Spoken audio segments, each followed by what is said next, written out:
Okay, so hey there guys, so today's video is going to be my May reading wrap up. So we managed to read 22 books in the month of May.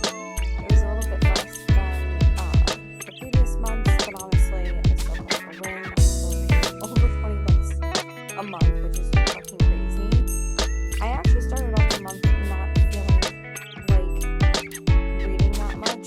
I was kind of in a bit of a slump.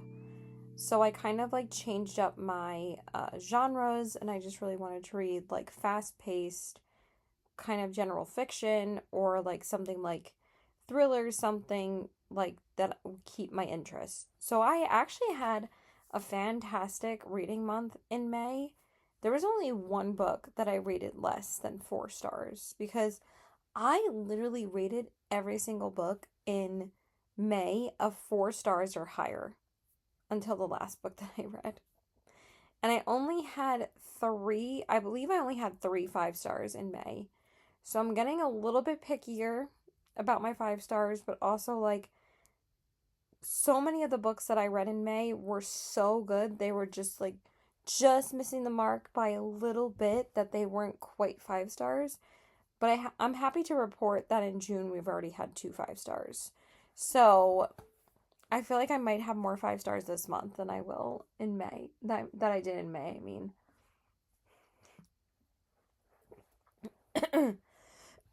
I just went down the wrong way. Hold on.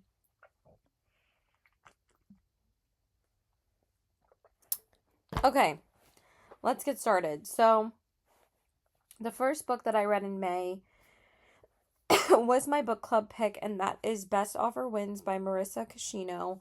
My book bestie Meg actually picked this one for us to read, because what's so funny is that my book bestie Felicia, I've been friends with her over a year at this point. We met at Barnes last year when it opened last April in my town, and she didn't like the previous 2 book club picks that we had picked. So we were like, Felicia was like, let's let Meg pick which book we want to read. And she ended up picking this book. And I'm happy to report that my whole book club really enjoyed this. So basically, this is about a woman named Margot, and she is trying to find, or she is set on this dream house that she wants to get for her and her husband. And basically, I'm just going to say that she is Asian, and she feels that because she's not like an American white woman, she feels like that this is her shortcomings of being able to afford and get this house that she really wants. So, long story short, basically, this house is owned by 2 gay men, and they're both, I believe they're married, and they have like an adopted son. And one of the guys is actually like a piece of shit person. So she tries to use this against him in order to get the house. And that's basically what it's about. I'm just going to leave it there. Also, she does some pretty unhinged kind of things in order to achieve getting this house for herself and her husband. Um, the only complaints that some people have about this book, and also I do think that this book takes a little long to actually get the ball rolling on how she's going to get this house. I wish that like just 1 or 2 things that were introduced like 50 or 60% into the book actually got fleshed out a little bit more. I mean, this is a very short, bingeable, quick read. It definitely helped me from feeling reading slumpy, because the last book that I read in April was The Paris Match, and I didn't think that book was very good at all. I really just think it was the book. I really didn't think it was me, because all the books that I read in May, I didn't feel like I was falling into a reading slump at all. I was just like picking up the momentum on my TBR, my physical TBR, and I was just on a reading roll, and I just wanted to read everything. So, anyway, I gave this book a 4.25. Really, really fun time, and I'm excited to see what she writes in the future. This one person is annoying the shit out of me right now, so I'm just going to put my phone on Do Not Disturb. I don't know why no one can leave me alone, like, ever. It drives me insane. So anyway, next up was actually our other book club pick because we decided to try and read 2 books in May. I think because we were able to get a few more book girlies to join, and now there's a total of 9 of us, I believe, in the book club, which is crazy. It used to be just me, Felicia, and our 2 book. It was actually only 5 of us originally, but now it's going to be 9. And I feel like that's the final number because I feel like any more than that, it's going to be kind of crazy. I wish it was 10, but at the same time, like, I feel like 9 is a good number. So anyway, we were too excited to read this book. So I put in the chat, I was like, if you can get to it, that's great, but also make sure that you just read Best Offer Wins because that's the one that we officially picked for May. If you can't get to this book or finish it until June, that is fine. And the one that I put this in the chat, by the way, as like a read along. Oh my god, my blanket is annoying me. Hold on, this is driving me insane. So anyway, I put in the book club chat if anybody wanted to read this as a read along, not officially a book club pick, even though like sometimes they ask like a million times like, "Oh, are we actually reading this?" And I'm like, "No, it's a read along." They're like, "Oh, did we actually pick Best Offer Wins or did we pick Yesteryear?" I'm like, "No, we picked Best Offer Wins." Like I know that they all have jobs though, and like I'm the only one that's not working. So, anyway, the book that we decided to read along for May, but I think everybody has finished this book at this point as well, is the book of the moment still right now, and that is Yesteryear by Caro Claire Burke. Caro Claire Burke, sorry. So many people are talking about this book right now. So many people are reading it. I think I gave it a 4.5 originally, which is a really, really high rating. I think I might stick with that though, because I didn't realize I gave it a 4.5. I thought I gave it like the same rating as Best Offer Wins, which is a 4.25. So anyway, if you don't know what this book is about, I'm not going to drag on too much about it because honestly, it's fucking everywhere. And if you haven't heard of it, I'm actually kind of surprised, but I'll tell you guys. So basically, this is about a woman named Natalie, and she is a trad wife influencer on, I believe it's Instagram or TikTok. I'm not really sure which platform. And she basically thinks that she is better than everybody else. She really doesn't like her children. She really doesn't like her husband. And she just builds this entire kind of empire online of living like this fake trad wife existence, meaning like everything that you see on camera is very artificial, and that was probably my favorite part of this book. It touches on a lot of different topics. There's some triggering things, or check your trigger warnings, but it does make to be a very, very, very, very bingeable read. Like, I could not put this book down. I needed to see what happened in the end. But I do think that Caro Claire Burke really misleads the reader the entirety of this book. And I think that's why this book is so extremely popular, because it can be interpreted in so many different ways, and I feel like so many people can take away so many different things from this book. And I feel like this book is going to mean something different for pretty much everyone that reads this. I was just a little bit disappointed by the ending because I thought more unhingedness was going to happen, and I felt like it was a bit of a letdown at the end, and that's all I'm going to say.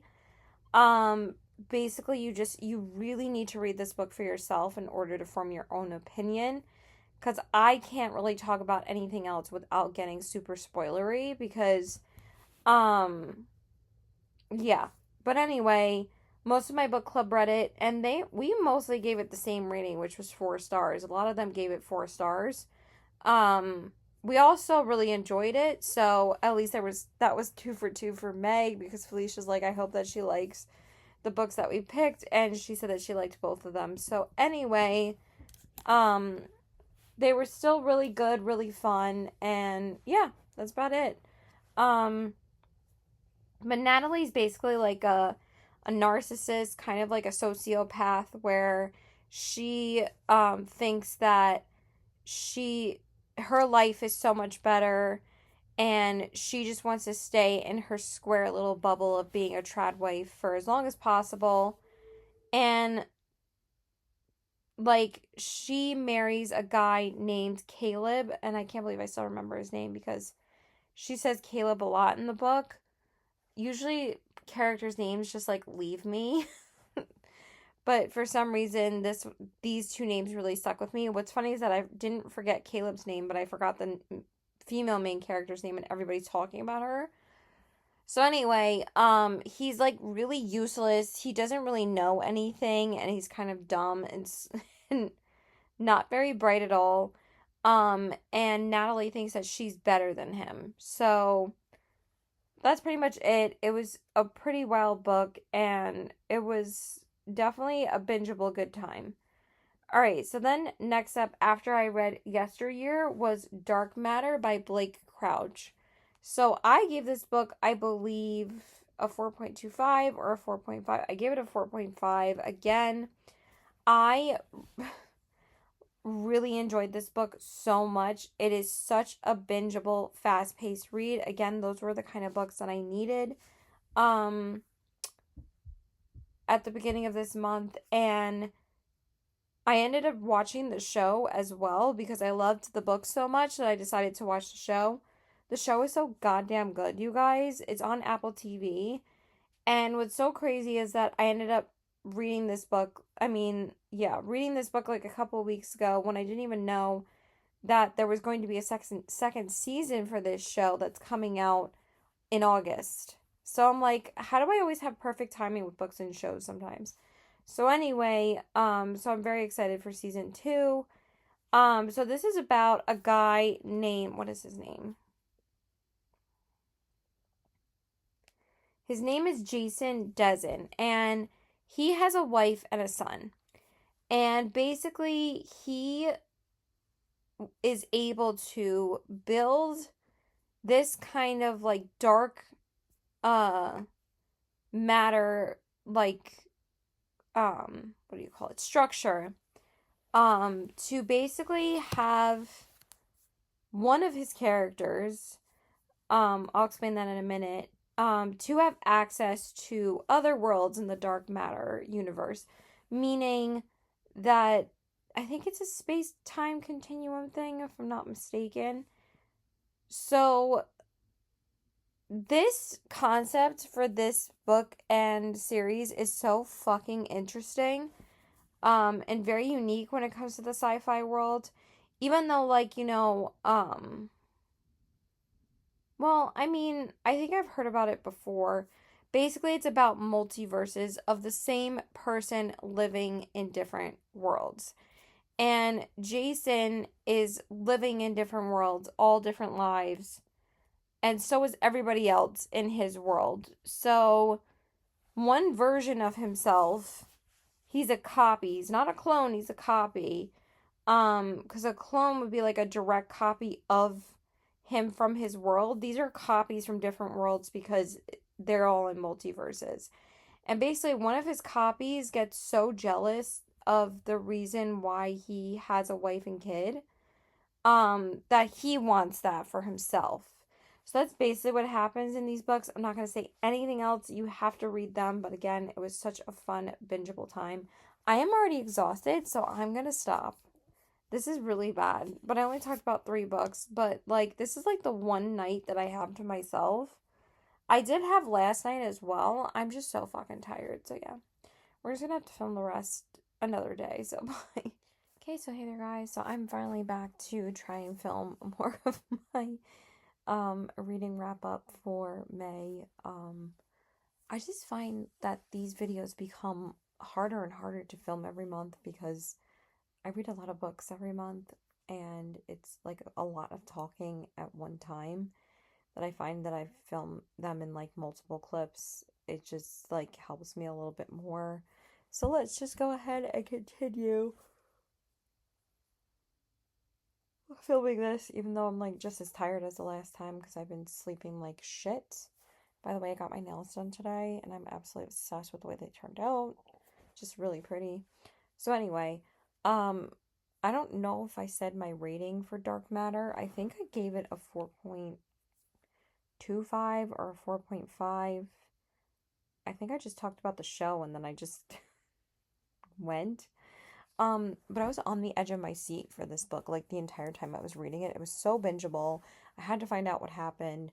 They changed like a couple of things in the show that happened in the book a little bit differently, but it didn't like piss me off. The show adaptation was really, really great. And like I said, the book was just made to be a movie. It was just so fucking good. And I really do want to read more of his books.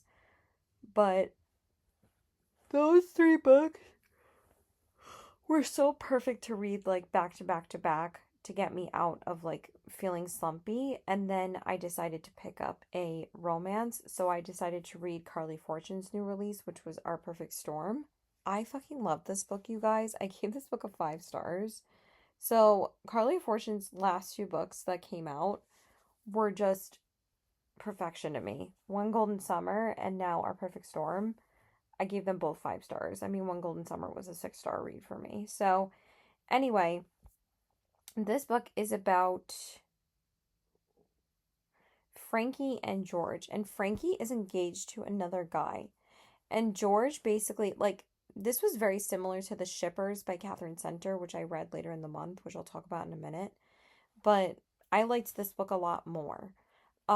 This book was just fun. This one was like kind of um like the most fun that I had reading a Carly Fortune book because One Golden Summer I cried my eyes out, but it was still really fun, and I am planning on re-listening to that soon. We'll talk about that in a minute. So, anyway, Frankie is engaged to another man and he decides to leave her, I think, like 2 days before, and doesn't really have an explanation as to why. And then we find out later as to why he did. But also, like, she, I don't really remember the reason. Well, kind of like George was very vague about his feelings to Frankie, but they didn't really like come together until after the engagement was broken off. Like, because again, they were supposed to get married like 2 days after it happened. But they never did, so they did book like a honeymoon, and then they ended up going on the honeymoon together, and she asked him if he wanted to go with her. And they didn't like start, hooking up like right when they got there. It took like a few days for them to like talk about like everything and stuff. And I felt like it wasn't like the night we met where, it was like his, you know, like boyfriend's best friend kind of thing. She was his best friend. And I don't know, that felt it I mean, they were best friends. So it didn't give me the ick as much as like The Night We Met did. I just felt like this was better written. Even though I really liked The Night We Met, it felt like it was just too much of a slow burn for me for this. They kissed, I think, like 200 pages in. And honestly, I feel like that was enough time for them to like, or like, I think like 250. And it was just so cute. I just really loved this book. So that's all I'm going to say. I really don't remember other stuff that happened. I just thought it was really cute. So then I decided to pick up, I think I only got to one book that was on my TBR for a while in May. I did abysmal in May for getting to books that were on my TBR for a long period of time because May was just so packed with new releases again. I'm still reading May releases in June. I'm reading a May release right now. And I think I read like at least two other ones that came out in May. And I still have like 3 or 4 more that I want to read that came out in May. It's just crazy. So, the other one we decided to manage to get to, that I've had for a while is The Honey Witch by Cindy J. Shields. Sorry, I minimized it for some reason. I finally picked up this book. I was like, I feel like this book is the perfect time to read this in the spring. I don't know why I never thought that before, I was like, oh, I'm gonna read it during, Halloween and stuff. But I was like, no. I was like, this book is such a perfect book to read in the springtime. And I think I had seen a reading vlog of somebody reading it in the spring, and I was like, why don't I read it now? So, this book is about a 21-year-old Marigold Claude, and basically she is a honey witch. Pretty self-explanatory. But also in her town and her family, magic is not really a thing. Like, it's very rare for someone to possess magic, and if you do, you're kind of cast out of society. So, and also Marigold can live for like a long period of time. I think she's immortal, or she like ages a lot slower than everyone. So, it's kind of a very lonely existence for her. I really enjoyed this book. I thought it was really fun. Well, I didn't think it was really fun. I just really enjoyed it. I don't know why it has such low ratings because I thought that this was a good, fast-paced, sapphic, cozy fantasy book. Um, the only thing I didn't love about it is that I felt that the romance was kind of insta-lovey because so basically she has to move out of town and like live on her own. And she does have this one guy friend that only visits her like maybe once or twice a year. I don't think it's even like twice a year. I think it's like once a year. And she has to live with like her, impending loneliness. And I feel like this book kind of really, you know, dug deep with the human desire to always have communication and someone to be with. Because, none of us want to be alone forever. Um, but for me, I love like days where I'm alone, like today. I finally had a day to myself, but it's different. Like, sorry, my friend is texting me from a concert.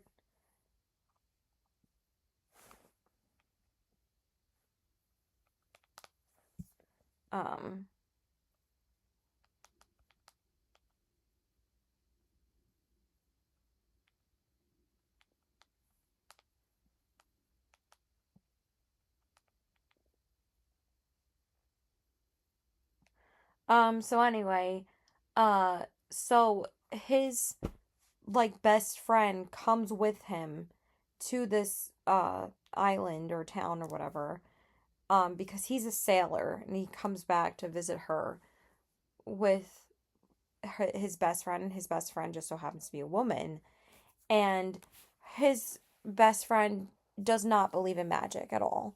She's like a huge magic denier, and she doesn't believe that um she can wield magic. So Marigold proves to her that obviously magic is real, and they end up developing a romance. But the thing is that Marigold is eternally alone because if she falls in love with somebody, she can't because there's a curse on whoever she falls in love with is going to be hurt or possibly die. And I don't know why people said that this was not like, a thing that they thought that should be in this book. And I was like, well, that made the romance that much more interesting because it turns out like they ended up developing a romance anyway. And I'm not going to get into any more details to like spoil it at all. And towards the end, there was actually quite a bit of action that happened. And I was like, okay, this really picked up. But it was like a slow burn, obviously cozy fantasy. And I really enjoyed it. I thought it was really good. So I do want to read more of her books, but I do think that they became lovers like pretty quickly, like right after like she proved that she could wield magic. I think it actually took her longer to not doubt her to have magic than it was for them to start, you know, developing a romance. So I thought that just happened a little bit too fast, but besides that it was really good. So, next up, we read my favorite romantasy and uh, new release that came out in May, and that was Fury Bound by Sable Sorensen. You guys, I didn't even love Dire Bound that much. I did enjoy the book, there was just like one or two things that happened in the book. Honestly, I really did not like the FMC in the first book. I really liked every other character. So in the second book, Marin and her love interest, decide to be mates. I'm not gonna say who it is because that's a huge spoiler for the first book. Um, so she basically has to figure out how she is going to be the head of the wolf pack of the dire wolves, and also head of like, the the of her own pack pretty much because she has to con um not control or rule, I guess rule like over her because she's now the head of her pack. So like there's either humans that trust her or don't trust her, and she has to there's a lot of character development in this book from Marin's POV, and I really really enjoyed that. I don't know why people are saying they don't like this one.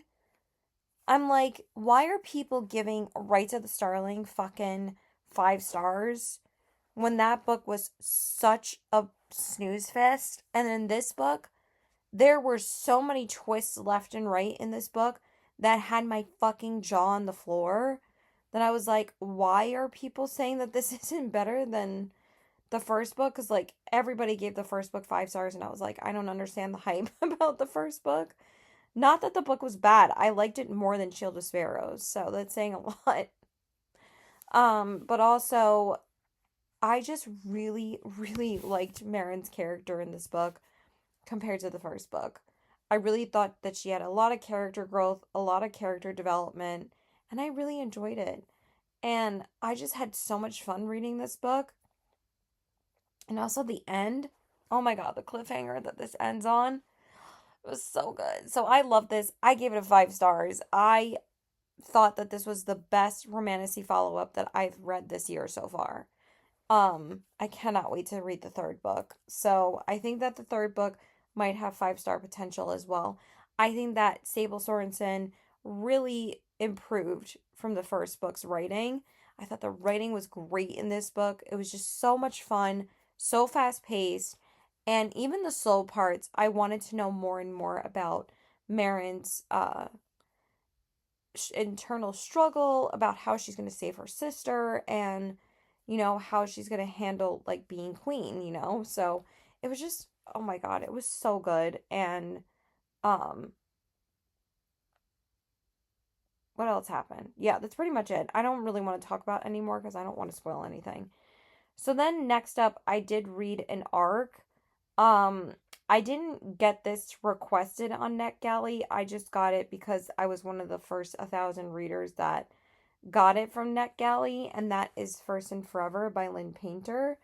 So I think that this was my seventh or eighth book by Lynn at this point. I've read all of her YA romances, and I think this was my third or fourth adult romance by her. I read Made for Each Other, Happily Never After, and now this one. So maybe I've only read three. I think I only have two left, which is Mr. Wrong Number and The Love Wager. I don't own The Love Wager, but I have Mr. Wrong Number. I still haven't read it yet. I don't know why. This was actually the first Lynn Painter book that I read this year. So this one was a adult sports romance. And I just want to preface before I go into talking about this one is that I always think that Lynn Painter is really good at differentiating her YA romances from her adult romances. Like, I never feel like I'm reading like an older version of her YA characters, but in this book I did feel like that. Cause me and one of my book besties on TikTok, Aaliyah, we were talking about this like a couple days ago because she had just finished both of them finally this month. I kept on like bothering the shit out of her to read Fake Skating. I was just annoying the shit out of her, but I know that she loves Lynn Painter. I was like, girl, why haven't you read them? And then she just ended up reading like both of them like pretty much in the same week. And I was like, I didn't even realize you finished both of them. And she kind of said the same thing, is that we kind of felt like it was an adult version of fake skating because it wasn't a hockey romance though. This was a, what was, I think he was a football player. So basically, this is about a woman named Duffy DiStefano and a guy named Connor. And she is like a huge fan of the team that Connor plays on. And she has like this ridiculous confrontation confrontation, can I speak, with the team's mascot, like basically like almost essaying her in public, like public groping, I think. And she, gets pissed and gets kicked out of the stadium, and everybody thought it was her fault because she's a woman. Obviously women get blamed for all of these things. But Duffy has to like get back into like his team's good graces because he's been having like some bad press. I forget what it was about. Um so basically his press agent tells him that he needs to start fake dating Duffy DiStefano. And that's where I thought like the whole like fake skating premise kind of came into play because that's basically exactly what fake skating is about. But she had never written about fake dating before in her YA books, I'm pretty sure. So that's why I thought that was way more fun. Um that's like my second favorite YA by her. I really enjoyed that book a lot. Betting on You is my absolute favorite. I don't care what anybody says. I love that book. So anyway, it was fun. It was cute. It was hilarious.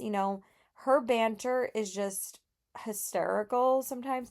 She writes such like mean things to each other's characters, but for some reason it works for Lynn Painter. Like they're so obnoxious to each other, but they're not mean in like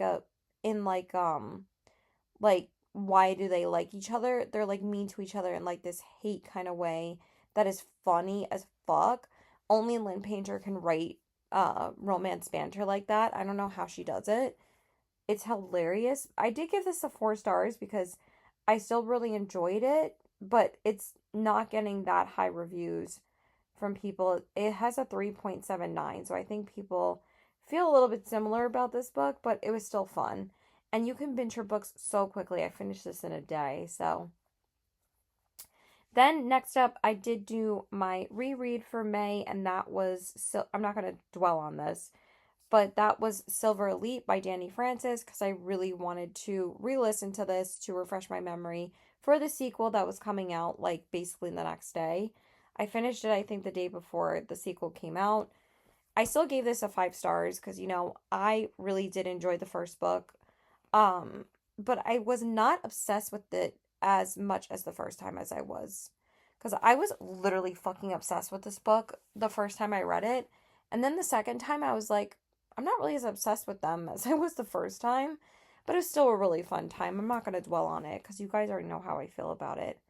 So then, of course, the next book that I read was Broken Dove by Miss Danny Francis. This was my most anticipated read of the entire year so far.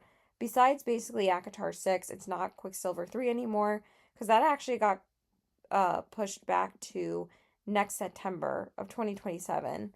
But anyway, I'm still highly anticipating ACOTAR 6, but this was my most anticipated read that came out this year. And this one, I still really enjoyed it. I really did. But I really feel like she did a really good job of building up the side characters for us. And the banter in this book was actually fucking hysterical. I'm not going to go on too much about it because I don't want to be spoilery, but basically, I gave this one, I think, a 4.25 because by the way that the end of the first book ended, I thought that Ren was like the most powerful out of everyone in Silver Elite. She's kind of supposed to be. But then in the second book, her character development went kind of downhill. And there was like this, other love interest in this, it's not really being spoilery because a lot of people have read this book already. So I'm sorry if that's a spoiler for you, but also nobody watches my videos anyway, so who gives a fuck? So basically Ren just really annoyed me in this book, and also she kind of gets weaker in like not where it's like, oh, the FMC, oh my god. I just got vertigo for a second. That was weird. Um where basically she it's not like where there's a weak FMC in the first book and then she discovers she has powers and you root for her in the entire time. No, this was like the complete opposite, where she gets weaker in like not a great way, where she just gets annoying. And also I really feel like, I don't know why not more people are talking about this. I really feel like Danny Francis took a lot of plot influence from the Shatter Me series by Tara Mafi. Because almost the same kind of plot is happening in this book that's an adult dystopian. And I kind of felt like that Broken Dove was written kind of YA as well. That, like, also when I was reading the sex scenes, I'm like, I feel like I'm reading a YA book with sex scenes thrown into it, and I'm not really feeling these scenes really. They were kind of annoying me too. But I did think that the book was fun, but also it got really slow in the middle. And then, of course, the last 50 pages, I was like on the edge of my seat. I was like, holy shit, what the fuck is happening? But also, like, Tara Mafi would do that a lot in the Shatter Me books. And those books are like 10 years old already, so you can't tell me that Shatter Me didn't influence Silver Elite. So, but I felt that Silver Elite was more unique. But the second book, it was just, I was really reminding me of the plot of Shatter Me, and I was like, I was getting really annoyed by it. Um, so also the two main characters are separated for a while, but also like they are communicating the whole time though. So I did appreciate that at least like it wasn't like Rise of the Starling where it's like, oh, they're separated till 50% of the book and then they finally come together and then you don't even care anymore at that point because you're bored to tears by that plot. But of course, I'm going to read the third book because I do still really enjoy this series. I just felt like the middle was like very fillery. And I was like, okay, it's like, but then when the action did happen, I do think that Danny Francis's action writing is where she shines. The romance, not so much, but I guess we'll see what happens in the third book. So I'm very excited for that. Okay, so next up, I read a book that I really did enjoy. I finally picked up Bloodbound by, let me just, I know my always shows up blurry the first time, by Ellis Hunter. A lot of people were talking about this romantasy book, when it came out. It came out the end of April, but I just didn't have time to get to it at the end of April, so I read it in May. I really did enjoy this. I was still in a big like romantasy mood. And since like Broken Dove didn't really like meet my expectations for it being my most anticipated romantasy read, but Fury Bound did, which was crazy because like I almost didn't read it. You know what's crazy? It's like sometimes I will want to give up on an author, and then I'll read like just the next book in the series, and then I'll be like, why the fuck did I want to give up on them? Like with B.K. Borison, I did not want to read And Now Back to You because Love Light Farms and First Time Caller just didn't work for me. Not that I didn't like most of the book. It's just like the endings that pissed me off. And then the same thing with Direbound and Furybound. I just cannot believe I wasn't gonna read that. So it's just crazy how this shit happens. Where was I going with this? I don't remember what other book I was talking about. But anyway, I had a point. Hold on. Nope, it was just Furybound. That's all I was gonna talk about. So anyway, so this book is about two badass FMCs, if I do say so myself. I just love the two FMCs in this. They were so well written, and their names are Astrid and Blight, right? Yeah. I just want to read a bit of the synopsis first. You duel or you die. Astrid has always known she is destined to die. She's the last Nocturne witch and heir to the queendom of Arturia, cursed by the centuries-old covenant to duel the heir to the kingdom of Vatra for the source of all the heart. Um, she is heading into enemy territory to face Prince Darian, the most powerful dragon rider in eons, with only her familiar, her potions, and her wits to aid her.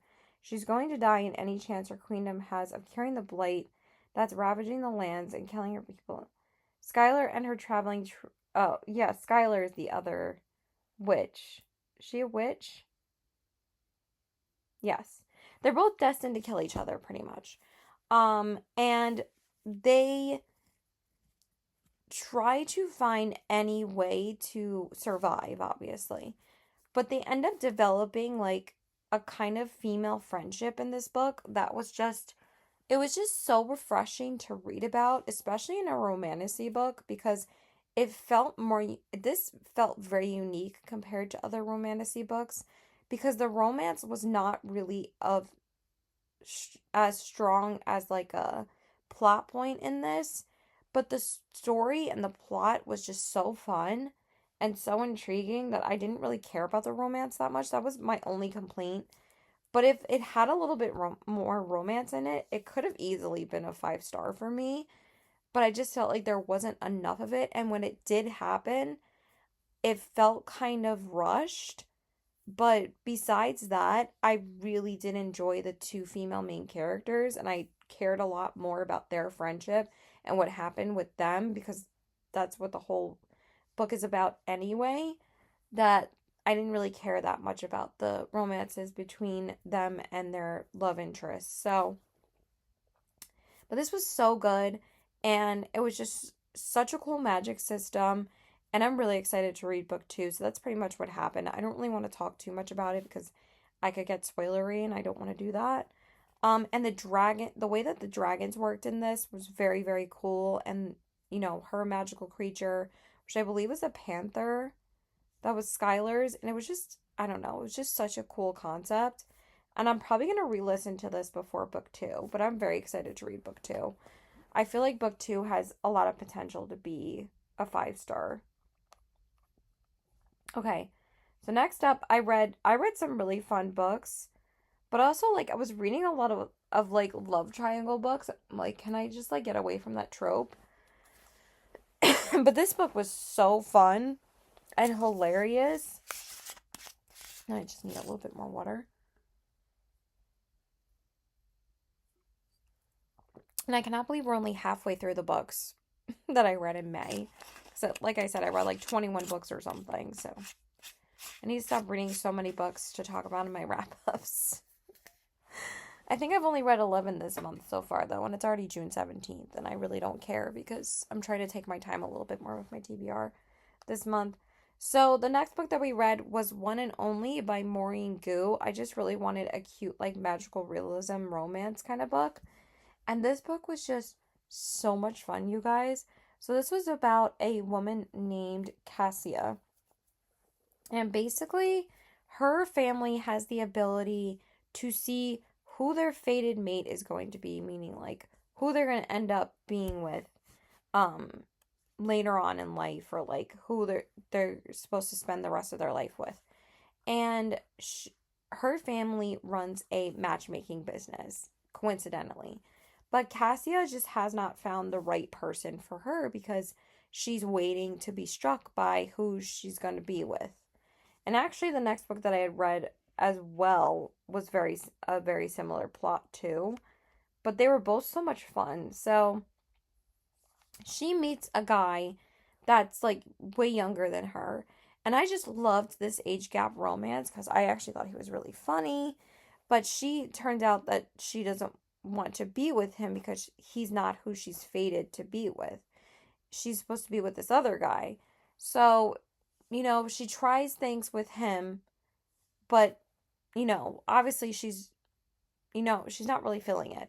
So, but she tells, like, the guy, what is his name that is younger than her? Ellis. Ellis is 28, and I think she's like 30 something.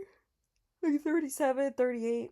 They're only 10 years apart, which is not really that big of a deal at all. But again, you love who you love, So, and by the way, I did meet a guy that was like 7 years younger than me yesterday. Because I'm an old bitch, but we'll see what happens. But I think he's cute, so that's all I'm going to say. So anyway,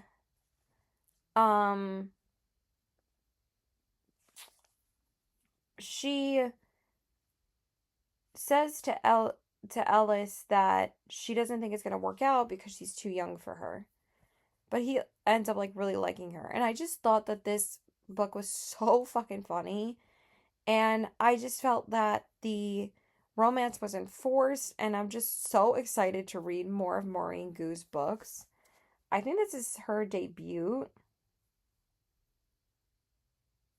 But I find that some of these, like, YA or, like, middle grade kind of authors really transition well into, like, some of these adult books.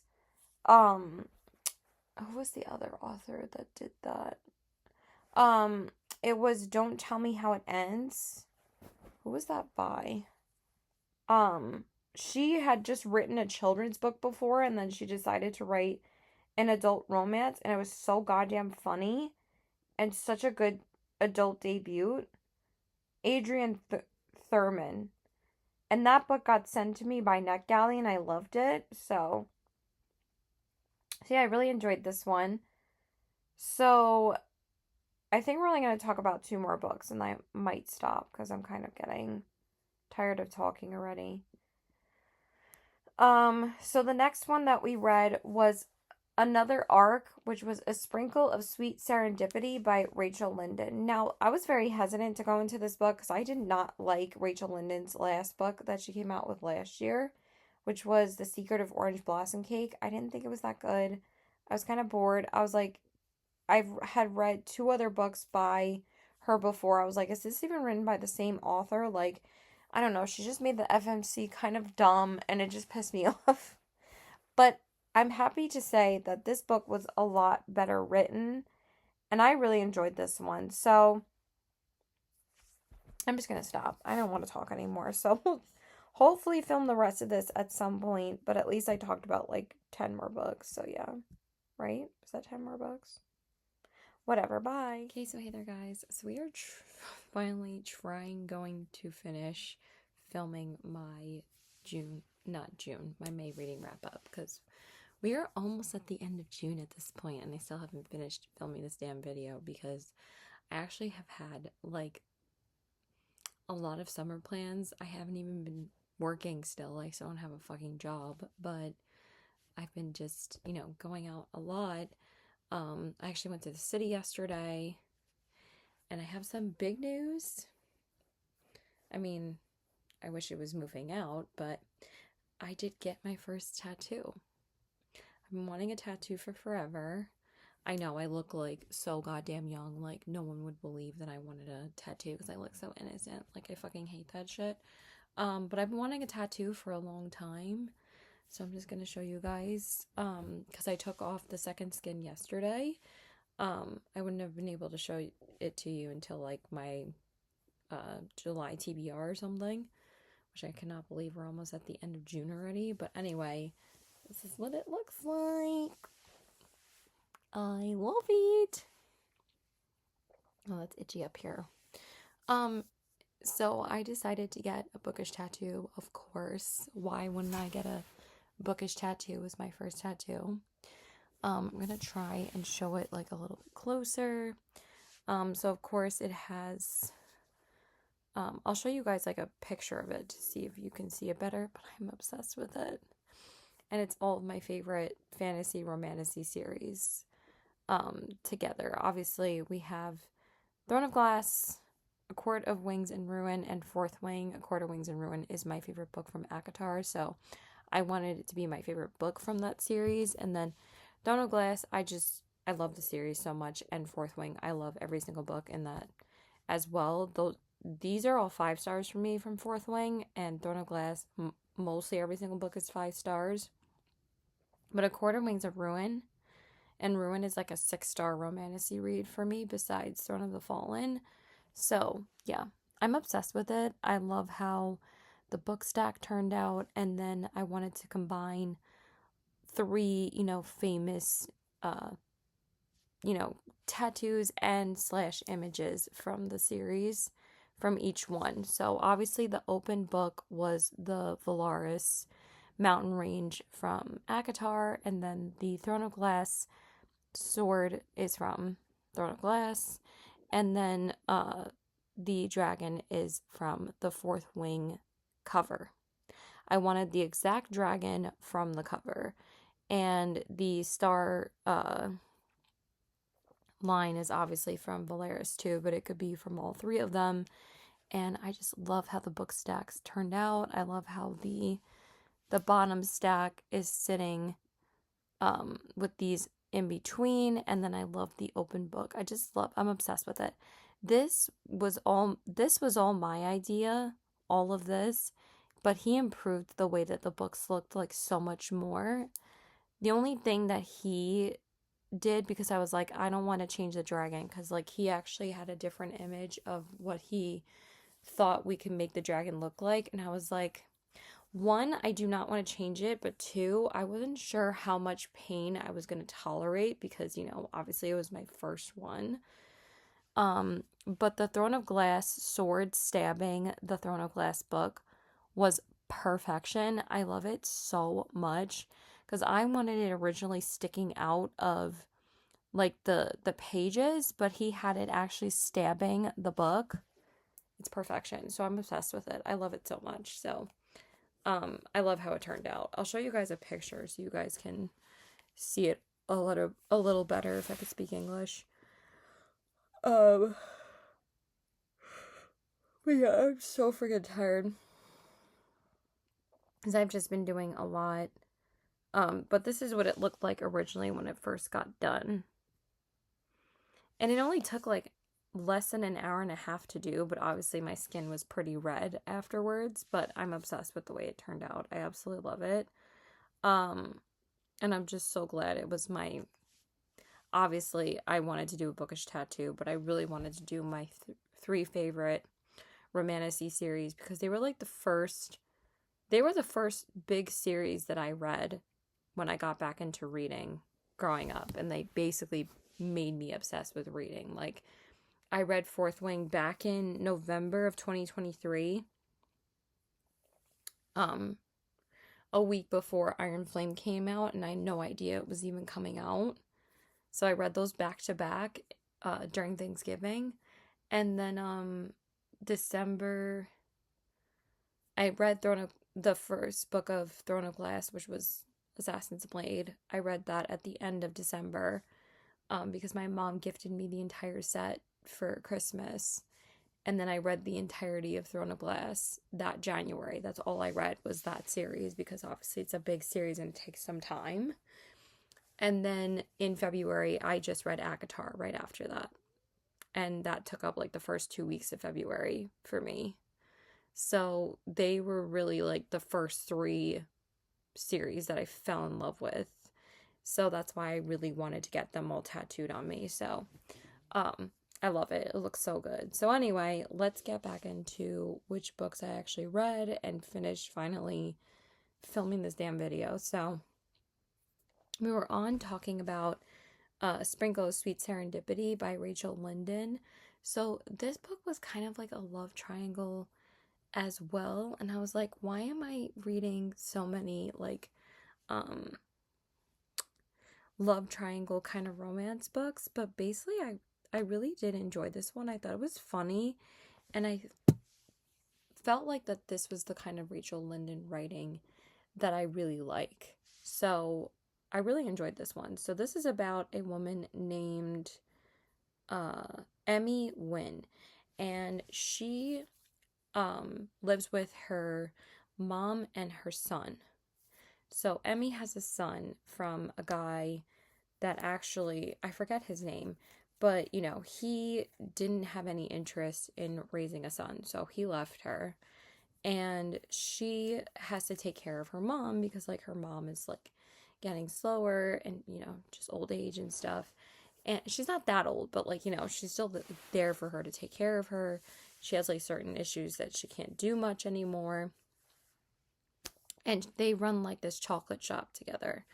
So but Emmy's always had the dream of opening her own shop, but obviously she thinks that she can't afford it. But then this guy named Henry Summers is like the star of like host of this like basically like diners, drive-ins and dives meets what's that house show where they like redo a whole house? Why can't I remember the name of it? But basically he like redoes businesses and turns them into like something like, their dream, so they can have like money to run their own business. And he decides to come to their town and like he's I don't remember if he seeked out her shop, but anyway, um so her family has like this ability, which again it is similar to One and Only, where not seeing your fated mate, but seeing like what is held in your future. And it's supposed to happen like every at some point on their birthday, like I think in like their 30s or something. There's no like specific date for it, or I think there's like maybe like her 35th birthday or something. I can't remember if it was like a specific age. Ow, that's a little itchy. Ow. Put some more lotion on it. So basically she thinks that she needs to like make this vision come true. So that's how it's similar to One and Only, where it's like the same thing, where she thinks that she needs to make this vision come true. But then this guy named Jacob, which was her high school best friend, has still lived in this town, and she needs to, they obviously have like an attraction towards each other, and she needs to decide whether or not she wants to be with Henry or whether or not she wants to be with Jacob. And honestly, I was rooting for both of them. I really liked both of them. And the same thing in One and Only. Like, it was kind of hard for me to choose between the two of these guys for each book, because they were like all strong contenders. So it was really enjoyable. I really liked it. So I gave this I believe I gave this as a 4-star as well. No, 4.25. So it was really good. And like I said, I also read the arc of that one too. Then I did read another arc because again, I had a lot of May arcs to get through. I think 5 new releases that I read in May were all arcs that I received like a couple of months before that. And also, again, since there were so many May releases, I wanted to read some of them before they came out. So I'm really glad that I had the opportunity for that. So the other one I ended up receiving, and this was my first advanced listener copy ever. I ended up listening to We Burn So Bright first because I got that the day before it came out, because that came out in April. This didn't come out until May 12th. So I wanted to read and listen to We Burn So Bright first. But the first official advanced listener copy that I ever received was The Shippers by Catherine Center. So this is, I believe, my like 7th or 8th Catherine Center book at this point. I also received the arc for The Love Haters last year, so Rachel Linden, Annabelle Monaghan, and Catherine Center, I've received all of their arcs more than once, and honestly, it's very cool to get like a repeat author that you love. And I find that most or certain romance authors' books are easier to get arcs of than like certain fantasy books. I feel like fantasy books are really hard to get. Even though I got The Thorn Queen like 5 days before, it was like the same thing, like Sounds Like Love by Ashley Poston last year. I got that like 5 days before, but I didn't get The Someday Garden by Ashley Poston. This time, I did read it in June though, and you'll see that in my July reading wrap up. But I found it like a few days before it came out at like my local bookstore, but I didn't receive the arc of it this year, so I was a little sad about that. But anyway, this is not about June, this is about May. So I think I've read The Bodyguard, Hello Stranger, which is still my favorite book by her, the rom-commers, How to Walk Away, Happiness for Beginners, Wish You Were Here, The Love Haters, and now The Shippers. So yeah, I've read 8 books by her. And I love her voice narrating. She just has such a good voice narrating her books. So anyway, this one is about a woman named, what is her name? Jojo. And her childhood best friend, Cooper. And she's supposed to marry this guy. So, like, basically, this book was very similar to Our Perfect Storm meets A Sprinkle of Sweet Serendipity kind of mixed together. Because Our Perfect Storm was like but the thing is that in this, she leaves the guy because the guy is like awful to her. It's like a super rich family. In Our Perfect Storm, the guy breaks up with her because he figures out that she's in love with her best friend. So, but I liked Our Perfect Storm more. That was my favorite romance that I read last month. And then I actually just found my favorite romance that I read this month too, because I just gave that a 5 stars. But again, you'll see that in my July reading wrap up, hopefully before the month is over next month. So anyway, so she decides to break up with him, and Cooper shows up at the wedding and basically like rescues her from marrying this guy pretty much. And they like drive away, and her family's like, what the fuck? Especially the guy's family, they're like awful to her, and even the ex fiance is like, what the fuck is going on? So basically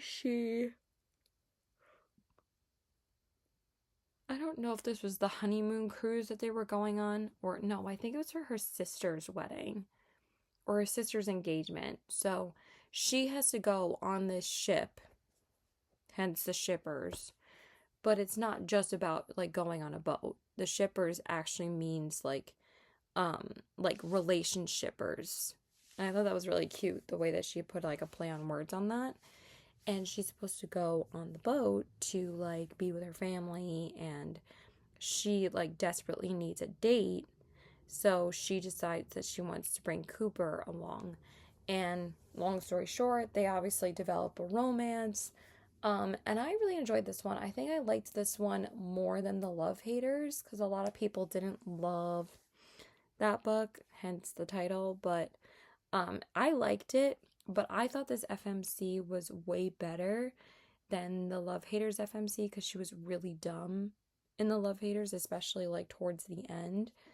But in this one, she was really good, but also like I felt that she was incompetent, but also like then she learned how to stand up for herself, and I liked the way that Catherine Center developed that plot line in this book more. So anyway, it was good. I think I gave this a 4-star as well. 4.25. I had a lot of 4.25s last month. Okay, next up, I read a standalone fantasy book, and I believe that this is the author's debut novel, and it was called City of Iron and Ivy by Thomas Kent West. And this is a standalone romantasy book. It's like a romantasy murder mystery. And this was actually written by a male author. So I was very intrigued about this book, and it was really good. I really did enjoy it. So basically, this, is their debut. This book is about a woman named Elswith, and basically her sister Persephone ends up missing and gets murdered. And basically the rest of this book is where she has to figure out what happened to her sister and find her killer. And basically how many times did I say basically? The serial killer's name is, I think the Reaper. I don't remember if I think she did. No, she does not befriend him, but they do find him and get justice. But there's another guy named Silas Blackthorne, and he is a bastard-born archaeologist that she is drawn to, but her family doesn't want her to be betrothed to him because obviously he's a bastard, so they would be shunned from society for that. So I really liked this book. I thought it was very bingeable, even though it was a longer book. But I do feel like it was written a little bit YA. Not in a bad way, but like it just felt like some scenes were like, it didn't quite get there for the adult tone in this book for me. But also I really enjoyed the magic system. There was very like, it wasn't like super grotesque kind of plant magic, but it was very interesting, the kind of powers that they had and the way that she utilized her powers because she didn't realize how strong she was. And then Silas starts training her, and she is a smart FMC. I'm glad that, the way that he wrote her was really well done. Because I was a little bit hesitant, again, a male writing a female FMC in a romantasy book. And then, what was the other thing about it? Also, this book ended so sad because Silas, I'm not spoiling it, but it was just really sad at the end. But then I felt like, honestly, we could have probably gotten a little bit more, or like maybe like, I feel like this could have been a duology. I still think it was good as a standalone, but honestly, I feel like we could get one more book out of this. So it was really good. So I think I gave this a 4.25 as well. Oh, basically, like, it kind of felt like in the smutty scenes or romantic scenes, they either felt rushed, because they didn't happen until almost like 2/3 into the book, which, again, is fine. But when they actually did happen, I felt like they were a little too short. But again, the way that he wrote them were very respectful, so I actually really enjoyed it. But it felt a little rushed. But I'm definitely curious to see what he comes out with next, because I think his writing is really good. Okay, and then next up, I read the sequel to to His Face is the Sun. I'm literally reading the title of the sequel accidentally. I need to lean back because now I'm getting tired sitting up. But we're almost done. I think we have like 6 more books or something. So the sequel is She Knows All the Names. Hold on one second. Okay, so the sequel is She Knows All the Names by Michelle Chavez Corpora. And this is the second book in the Throne of Katara series. Now, I think I liked the first book more than the second one, but I still enjoyed this one. I think that this is a very underrated series. It really doesn't have that much of a synopsis, which is not really that great. But basically, with the way that book 1 leaves off, it expands each of these characters' storylines on how they handle being ruled by the Pharaoh's son. And if you know what happened in book one, at the end, we all know he's a piece of shit. So basically, I felt like there was a lot of buildup though, and it got a little slow in the middle. But towards the end, that's the whole reason why I want to read the third book. So I think that this series is very underrated, but the magic system is so freaking cool. But I did feel a bit more of the suspense in the first book as compared to the second one. But I still gave this book, I believe, a 4 stars. I don't think I gave it yeah, I didn't give it a, oh, I gave it a 4.25 again. Okay. So, I don't know why I can't remember the names of the 4 characters right now. Let me look up the first one really quick. Um, it doesn't say their name. Oh, Ray, Neff, Kareem, and Sita. So Sita is the sister of the pharaoh. Neff is one of the I don't think she's one of the concubines of the pharaoh. I think she's one of the like priestesses. Yeah, so she can weld magic. Ray is the peasant girl that welds magic. And then Kareem is the peasant man. So, and their storylines just get more expanded in the second book. And honestly, I really feel like you just need to read them in order to understand what these are about. Because honestly, if I explain more, it's kind of going to be spoilery. So it was still really enjoyable and really good. And I'm really excited for the third one. Okay, next up, I did read yet another sequel that I was really excited for. And I also received the ARC for this one as well. Let me just see how many we have left. Yeah, we only have 5 books left. Okay, cool. And that is A Queen Crowned in Flames by Hazel McBride. I received this ARC like back in February, and I didn't start reading it until like 2 or 3 days before it came out because I just simply did not have time. And I actually picked up the physical book like almost a week early from Barnes. So I started this early on my Kindle, and I think I had gotten like 150 pages in or something, and then I started reading the physical book, which was nice because then I at least could read some of the physical book, because sometimes if I just purchase an ARC that I really want physically, sometimes I don't even read the physical book. I'll just get it because I really want to own it and I want to support the author.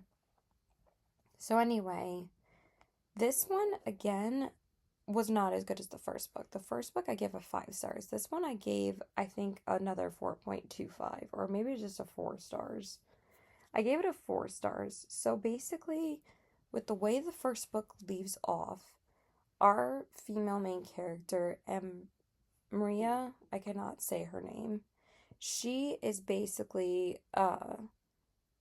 dealing with ruling over her people in the second book. We all knew she was going to be the heir, and we all knew she was going to be the queen in the first book. So it's not really a spoiler.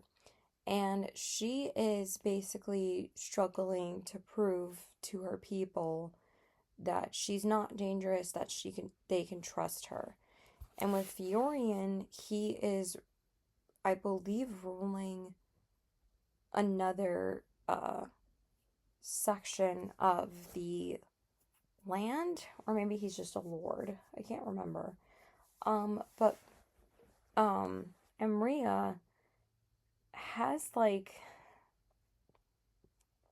who is this other guy that she ends up, she like befriends him because she's really struggling with trying to have some kind of camaraderie with Fiorian, because she has to work with him in this book because, you know, she needs him for negotiations, she needs him for alliances, and, you know, she's having a lot of trouble doing that. So she's really struggling about like her feelings. And this guy, I can't remember his freaking name. What is his name? He like comes as I think he's like her protector, like a knight or a soldier, And since, she don't have anybody to, uh, sleep with, she's like struggling, on where to, put that energy. So she's wondering whether or not she's going to start anything with this guy. Um, but again, I can't remember his damn name. So anyway, um, she starts to potentially develop a relationship with him, and it kind of ends abruptly because then something happens where she can't pursue it. And that's where I'm going to leave it. But I felt like after what happened, it felt a little rushed with like the other interests coming and like, doing stuff. I wasn't really feeling the chemistry as much as I did in the first book. I really loved the way that the first book was done. But this was still really good writing. I just didn't find I was as gripped or intrigued about this one as I was in the first one. But it was still really good. I still really enjoyed this duology, and I'm really excited to see where this series goes next because it's going to be like, I think like 4 sets of duologies, so it's going to be a longer series than like the Bridge Kingdom duologies and the Crowns of Nyaxia duologies. So like that's how she's doing it. Where like you have the Bridge Kingdom, you have the Inadequate Heir, and then the Twisted Throne duologies. Um, so I'm very excited to see where it goes. And also Hazel McBride is so awesome about answering her readers. I told her that I received the arc of this and I was so excited. She's like, that's amazing. And I showed what I rated it and she liked my story and it's just really cool. She's awesome. Um okay, then I think this is the last arc that I needed to read for the month. Yeah. So the last arc that I read, which I think I finished on its release day, which is a very popular book right now, is Annabelle Monaghan's Dolly All the Time. So, I knew I wanted to read this. I was a little bit hesitant about it and I almost didn't, which is so crazy because it's like Annabelle Monaghan is one of my favorite authors. Like, I've read all of her other books before, and I did receive the arc of It's a Love Story last year. And I ended up really liking this book a hell of a lot more than I liked It's a Love Story. It's a Love Story was one of my most disappointing reads of last year. I really did not like that book. So I'm glad with all the arcs that I got in May, besides A Queen Crowned in Flames. I was really impressed with how much I liked their newer releases this year than I was last year with the arcs that I received last year. And I can't believe I received all those arcs last year too. Um, but with a Queen Crowned in Flames, I didn't get the arc of A Fate, Fortune, Fire last year. So anyway, my throat is hurting.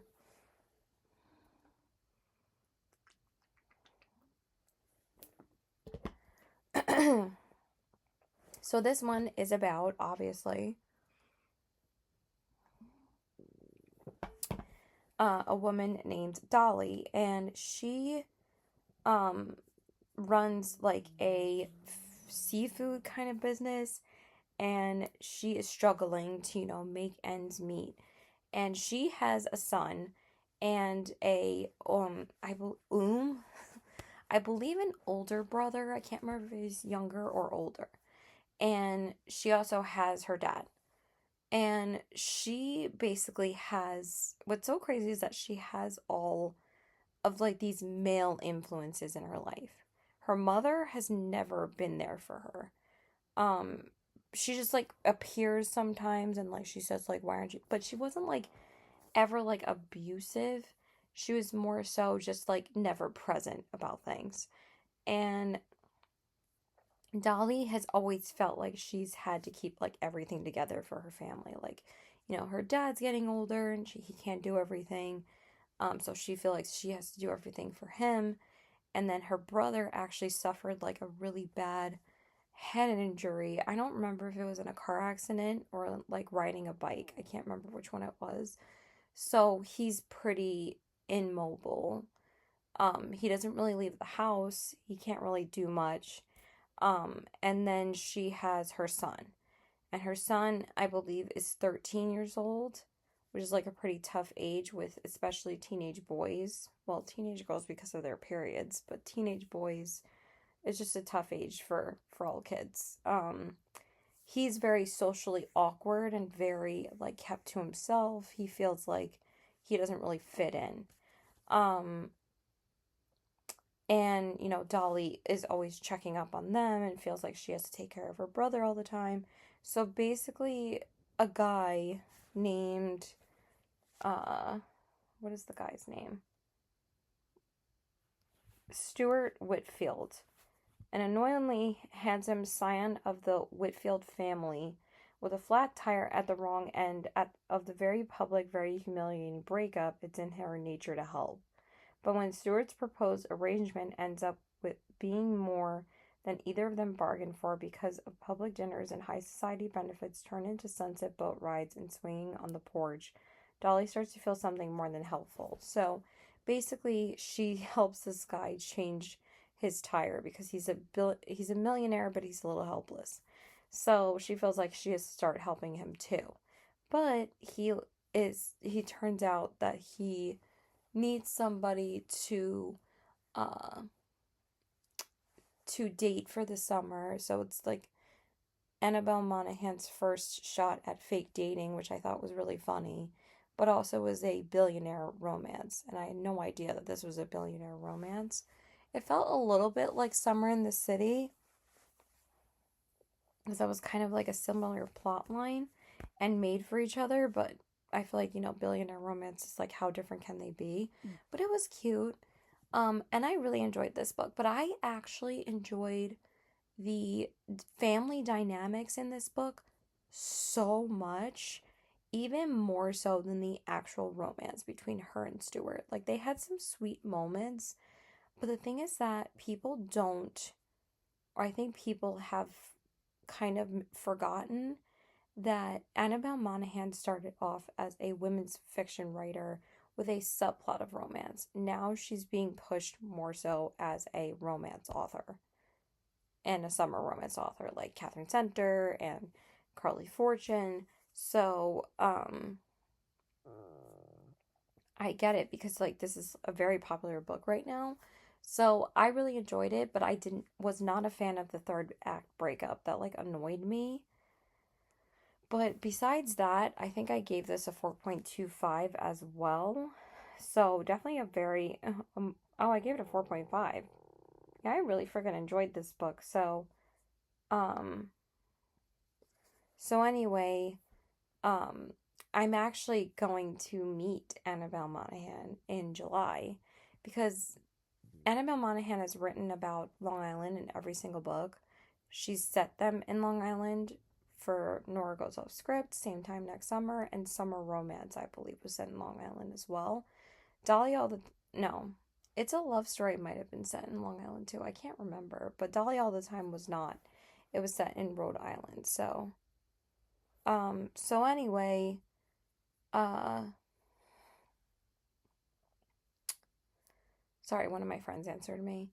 Um, she's coming to the local bookstore here, Northport Books, at the end of July, and she is actually going to be bringing Dolly. Because if you guys don't know the concept of this book, basically it's about a fan named Dolly, and she thought she was like so distinct, such a like which is like so cool. That's like everybody's dream of like having an one of your favorite authors write about you is like being their main influence for a main character. I mean, I'm sure like a lot of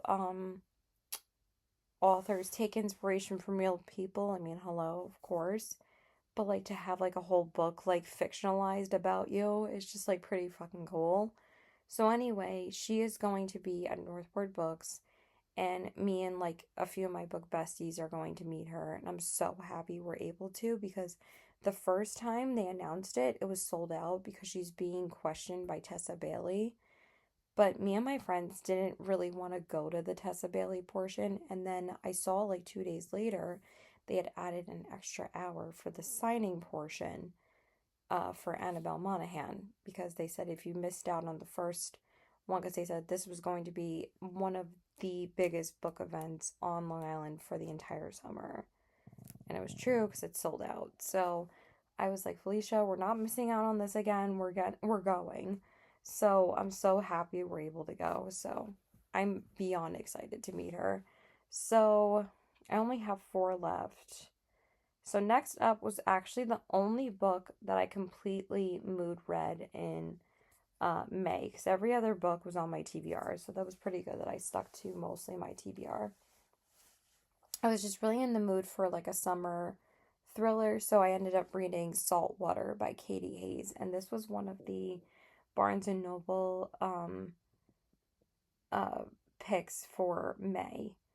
So this one is about a family, like a billionaire family. And I'm just gonna read the synopsis really quick. It's so short. It says, in 1992, Sarah Lingate is found dead below the cliffs of Capri, leaving behind her 3-year-old daughter Helen. Despite the old suspicions that the old money Lingates are involved, Sarah's death is ruled an accident, and every year the family returns to prove it's true. But on the 13th anniversary of Sarah's death, the Lingates arrive at the villa to find a surprise waiting for them: the necklace Sarah was wearing the night she died. So basically, this leads the case to be reopened. And all of the family members have been keeping secrets about what actually happened to this girl, Sarah. So it kind of bounces around from each perspective of each woman that was either killed or is still alive in the family. And new information keeps on being revealed throughout the book. It kind of confused me a little bit with some of the character perspective jumps, but at the end, it all came together. I actually thought this was going to be a 5-star, but then towards the end, just a couple of things that happened were just a little bit far-fetched for me that I didn't give it a 5-star, but I think I gave it a 4.5 as well. Let me see. Yeah, 4.5. It was just a really good summer thriller read. It was like Succession, but probably darker. Like this book definitely had my jaw on the floor a couple of times. I wasn't really that creeped out, but it was one of the better thrillers that I've read this year. So I really enjoyed it. I don't think there's anything else. Just like there's a lot of layered like plot lines in this that I do like how the 3 female perspectives like intertwine together and overlap, and I really did enjoy it. It was really good. Okay, 3 more books. I thought we only had 2. Next up is one of my favorite authors, new release that came out in May, and that is Matt Haig's The Midnight Train. Also, my nails matched the cover. I didn't even realize that. This was my favorite book that I read in May, but also the entire year of 2026. This was a 6-star read for me. I absolutely fucking loved this book so much. Matt, you really came back with a really, really good comeback. I rhymed 3 times. But anyway, I cried so much in this book. So many times. I cried like 4 times. And then when I finished it, I was just sobbing. It was just such a beautiful love story between the male and female main character. So this one is about Wilbur and Maggie's love story, pretty much. And this is about Wilbur, uh, sudden death, and his journey through basically navigating where we go, like the light at the end of the tunnel, meaning like the train taking us to the light at the end of the tunnel. And it basically takes him through like his whole life. And he was always like a very um driven person, but something tragic happens um in the middle of his life. I'm not going to say what, obviously, because I'm not going to spoil it. That kind of just completely turns his whole life around, and kind of not just not around, but upside down. And he just starts going on a downhill spiral.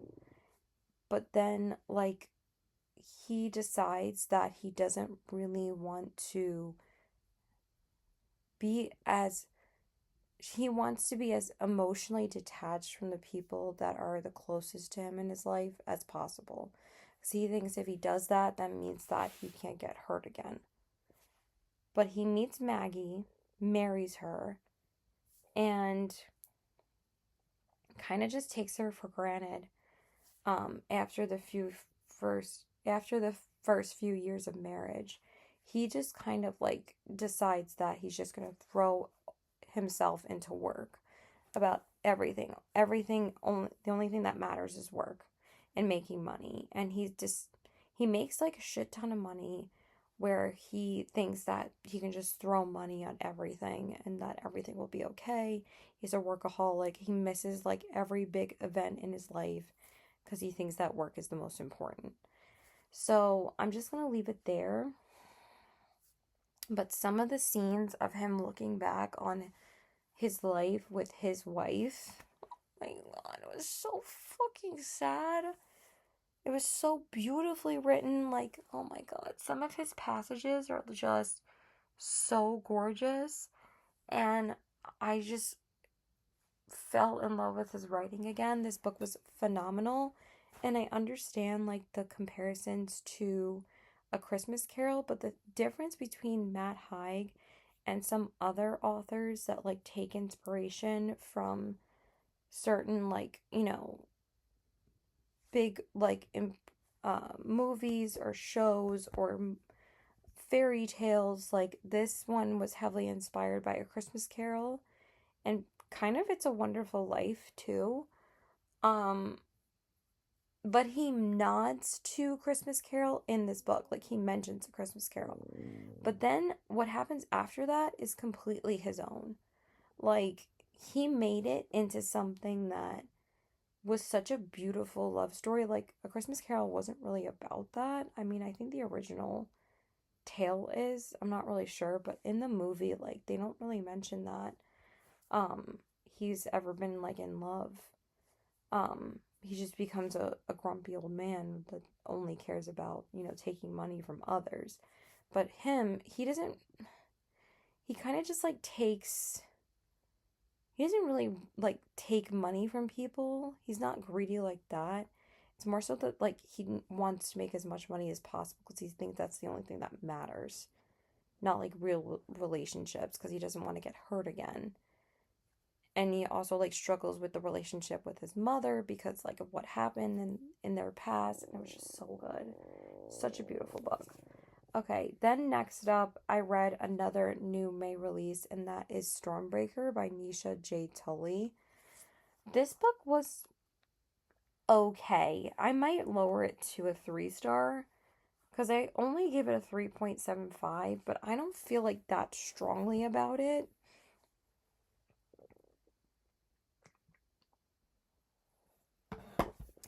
But it did have its moments, but there were some things about it that were a little unique, but it wasn't like anything that I was like, oh my God, I'm so obsessed with this. But there were some parts that were actually really funny. Some of the action was really good. But then there was other parts that like I didn't really care that much. So anyway, this book is about a girl named Poet, and she's only 19 years old. So this is supposed to be upper YA. And she attends this school called the Emory Academy. And basically, they all have to prove themselves like to their parents or their superiors that they can prevent like this storm coming, and like that was like really cool on the fact that she's not just a storm welder, but that she like there's an actual storm coming, and it doesn't just mean that that's her power. So I thought that was really cool. And she comes from, of course, a family that doesn't really accept her. It's kind of similar to Daggermouth, but Daggermouth was done superbly, um, where the father is highly abusive. And, well, actually, I don't remember if that was in Daggermouth. I think that was the main male character, not the female main character. By the way, I cannot wait till that audiobook comes out for July. I'm 100% re-listening to it. I cannot wait to hear the audiobook for that. So anyway, she like has always been like disproven from her family, and she like, starts eventually realizing the corruption that is going on in her school, but not just the school, but the society in general. So there's like certain clans that the students can join, and it's either like having their own powers being like kind of controlled by the society or not. So I thought that was pretty cool too, where they can like keep tabs on your powers. But she decides to join this other clan that her family, of course, doesn't approve of. So her father just like completely disowns her. And that was like really fucked up when that happened. And then of course there's a male love interest that just randomly comes to the school, and everybody knows he's like a really strong, powerful kind of death lord or death magic. That, they're actually really afraid of him. But of course, he's the only one that, decides to help her. But also, she does have a couple of friends in the school that, even though, it's kind of the cliche where like the girl like um is awkward and doesn't get along with anybody and thinks that she's shunned from the whole school. And then but the found family was really good in this book. Like the banter between the friends was funny, and that was entertaining. So like I said, this book did have its moments, and it was an enjoyable read, but not anything I was like obsessed with. But I will read the next one. I thought it was fun. And then the very last book that I read in May, I was having such a fantastic reading month. I don't think I even rated anything under 4 stars besides Stormbreaker, which was a 3.75, but that's like unheard of for me. But also this month in June, I'm having an incredible reading month as well. But this was probably the worst book that I finished this year, because the 2 books that I could not get through this year, I DNF'd, which was Theo of Golden and A Love Letter to Whiskey. I should have DNF'd this book. But I decided to finish the month with Frida McFadden's The Divorce. I don't even want to talk about this book because it was so fucking bad. I gave this a 1 star. And this was the first book that I finished this year that I gave a 1 star. So basically, this is about, I don't even know how long this wrap up is at this point. I need to wrap this up. No pun intended. A woman named Naomi, and she has a kid with this guy, and he decides that he wants to divorce her. Like, which this concept was already like kind of taken from My Husband's Wife, but My Husband's Wife was done so much better than this book, where he changes the locks and doesn't let her and the son in, and he says like, he's not saying you don't live here anymore, but basically he packs her bags and says, we're getting the house redone, so you have to go to the my old parents' house that we used to stay in on trips, and you have to go clean it up, and you can't, uh, even though he had changed the locks, she's believing that, um, he's gonna come there eventually with her son, and, they're gonna move into this new house together. It's so fucking dumb. Or, I don't remember if it was their parents' house. But it doesn't matter. Who cares? So anyway, she's like cleaning up this house, blah, blah, blah, whatever. And she keeps on genuinely believing that they're going to be together. And she starts realizing that obviously it's not going to happen. But all the reasons why I did not like this book is, one, the more Frida McFadden books you read, the more you understand the way that she writes, but also how similar her plots are at this point. They kind of all blend together at this point. And one of the books that people compared this book to, I haven't even read, which was The Perfect Son. So it was basically The Housemaid meets The Perfect Son. So anyway, but the thing is that the dad wasn't crazy. She was. Because she starts doing like unhinged things. But the unhingedness was just so stupid. But also, Frida, like, do you have an issue with pretty women? Because there is one thing of like poking fun at like catty, pretty women. Like, most of the women that she's friends with are all like rich women that have like plastic surgery and blah, blah, blah. But she draws attention to these women's boobs so many times in the book that I'm like, should this book just be titled The Boobs? Because or the double D's for the divorce. Because that's literally all she talks about. And I've noticed this from Books with Emily Fox. Because she said that she had tried to read Never Lie and The Housemaid, and she could not get through either of them. I almost kind of want to revisit Never Lie at some point, like next year, because it's been almost like 3 years since I've read it. I think I read it back in like June or July of 2024, and see if I actually still like it.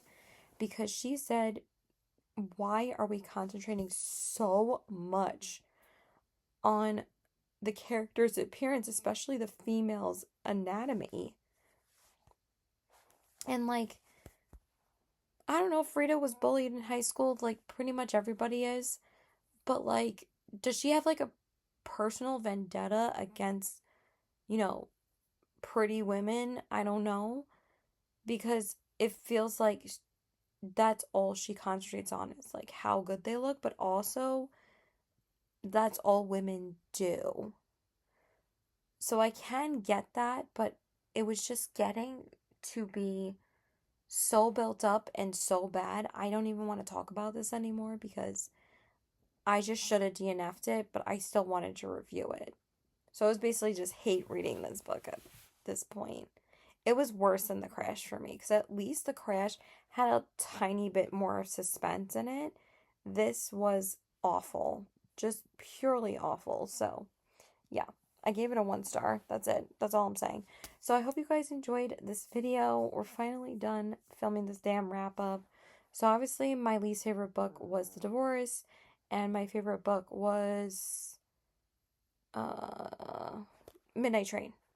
Yeah, that was my favorite book. I loved it. And Our Perfect Storm and Fury Bound, top 3. But again, we only had 3 5 stars. Well, actually 2 5 stars and 1 6 star. In June, we've only had 3 5 stars as well. One of the books I'm reading might be a 5 star. So we might already have more, but we'll see. So yeah, I hope you guys have a great day and keep reading, and let me know what your favorite book was in May, and if you've read any of these. So yeah, bye.